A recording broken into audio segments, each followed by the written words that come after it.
खुलुमबाय रायजो राजा नोंथांमोनखौ आं सिगाङाव बयखौबो बरायबाय आंनि गोसो गोरबोनिफ्राय। दिनै जों मानसि गोमानायनि बागै खोथा सावरायगोन। गोमानाय जोबनो थांला गोमानाया।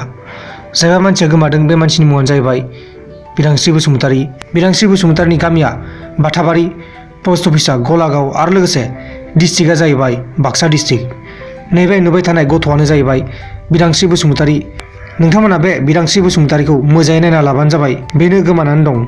21 फेब्रुवारिनि हर गेजेरनि 3 रिंगायाव न'निफ्राय गोमादों। बिदांस्रि बसुमतारीनि बैसोआ 18 बोसोर, फरायनाया जाहैबाय HS फार्स्ट इयार।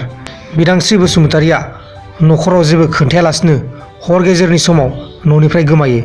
दा बे बिदांस्रि बसुमतारीखौ न'खरनि बिमा बिफाफोरा नागिरनानै हालाय हाफाय जागासिनो दं। दा बेखायनो सोरबाफोर बे बिदांस्रि बसुमतारीखौ नुदोंब्ला हमनानै दोन आरो हमनानै दोननो हायाब्ला फोरमायहरबानो जाबाय। नैबे नुबाय थानाय नाम्बाराव एबा अनजिमाफोराव नोंथांमोना फन खालामनानै फोरमायहरनो हागोन। आसा खालामो नोंथांमोना बे बिदांस्रि बसुमतारीखौ नुयोब्ला हमनानै दोनगोन होननानै। बिदांस्रि बसुमतारीनि न'खरनि मानसिफोरा एबा न'खरनि बिमा बिफा, बिब' फंबाय गासिबो दुखु जागासिनो दं। गोमानाय जोबनो थांला गोमानाया।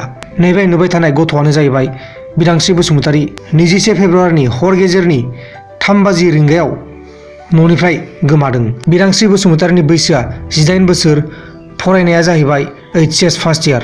नोंथांमोना दिनैनि भिडिअ'आव गोबां खोथा मिथिबाय जानो हागौ बिदांस्रि बसुमतारीनि बागै।